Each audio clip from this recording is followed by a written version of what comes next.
This is The Sit Down, and I'm here with actor Colin Egglesfield, who can now call himself an author after the release of his new book, Agile Artist, Life Lessons from Hollywood and Beyond. Thank you for being here. Thanks for having me. How are you doing? Welcome to town. Oh, this has been awesome. Thank you. This has been almost a dream come true, pretty much. It's amazing. And let's dive into this dream, because I'm really excited to talk to you about your book. So you are most famous for being a star on shows like All My Children, Melrose Place, and movies like Something Borrowed. Yep. What made you want to write a memoir? You know, I've gotten to a point in my career now where younger actors will ask me, you know, how did I get there? What did I do? I also am a cancer survivor, so I do a lot of charity work with St. Jude Hospital, so I meet a lot of kids and families who have gone through what I went through. And I just kind of felt like it felt like a right time to pretty much share all the stuff that I've learned over the past few years that have gotten me to where I'm at. And you begin the book on September 11th, 2001. Tell us why that day and what it inspired you to do. Yeah, so up until that point, I'd been studying acting for like 3 years, and it was something that I really was passionate about, but it wasn't something that I felt super confident pursuing. And so what I talk about in my book, Agile Artist, is it's all about mind perception. So on that day, when I saw people trapped up in those towers, you know, I thought, man, if I was trapped up there and someone was going to give me a second chance at life, I would just go at it, you know, full force and not let anything or anyone stop me from going after what I really cared about. So really what it comes down to is your mindset, because we have those negative thoughts in our head that are always like berating us and stopping us from going after what we truly want to have in life.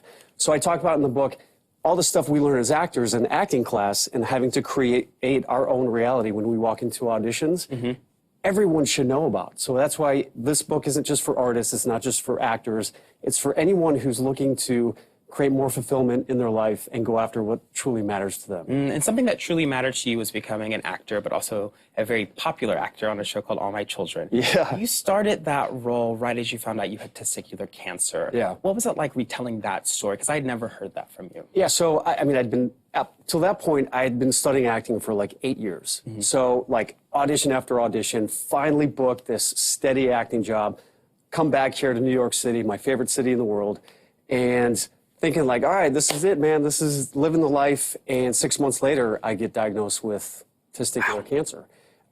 So my 3-year contract of All My Children ended up being constant hospital visits, 2 surgeries, radiation, very scary time. And it really put life into perspective for me in the sense that, you know what, I just couldn't handle superficiality anymore, and I really started to look at really the things that were really important to me, which is family, making a difference in the world, and it's these life lessons that have really helped me get, you know, essentially a different perspective on life that's made it more fulfilling. For sure. And during that time, you became a very iconic sex symbol on daytime television.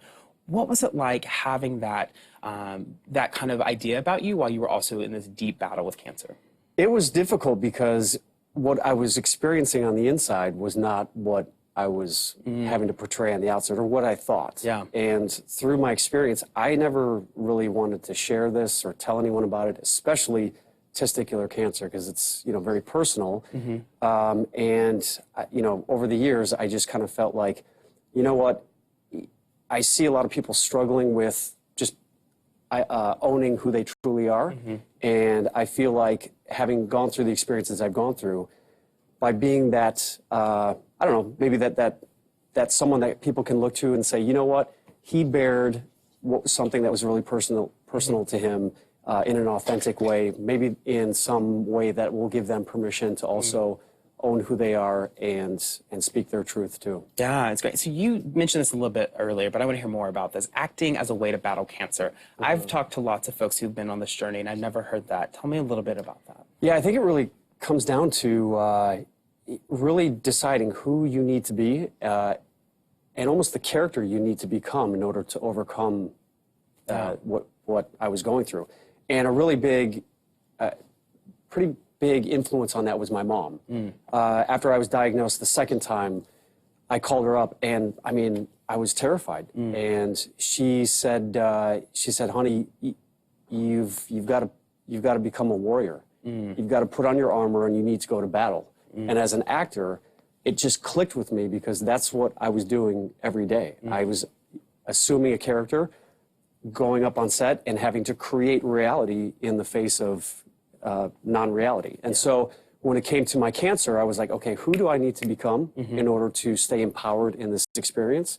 So I created myself as someone who was that warrior, who also was focusing on what I needed to do to stay positive, to stay healthy, and not focus on the negative. Because it's super easy to focus on the negative.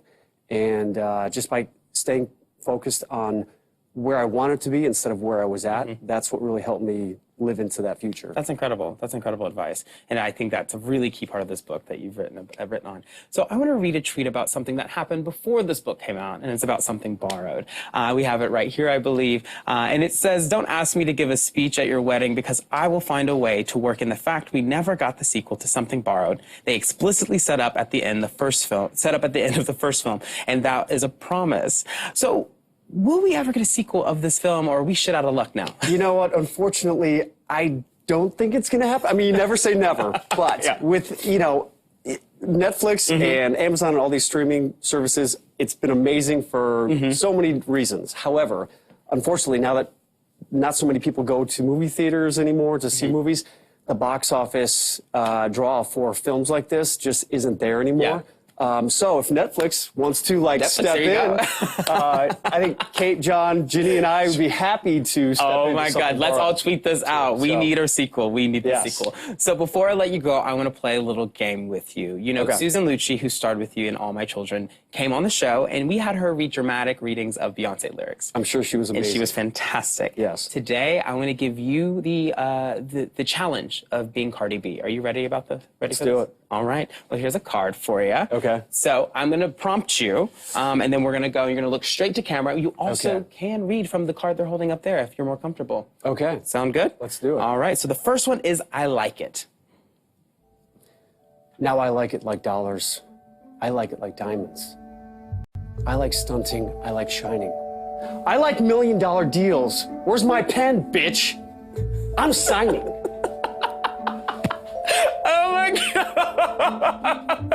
Okay. Woo, okay, I'm feeling that was a warm-up. That was a warm-up, and I am feeling a feeling. All right, let's you are warm. Okay. Let's go to I Do by Cardi B. Okay. Leave his texts on read. Leave his balls on blue. Put it on an airplane mode so none of those calls come through. God, if I had an Oscar, I would just... Okay, wow, whew, we gotta breathe, America. We gotta breathe through this. I don't know why I'm sweating over this, and I'm not even working. Okay, last one, Get Up by Cardi B. Okay. Went from making tuna sandwiches to making the news. I started speaking my mind and triple my views. Real bitch. Only thing.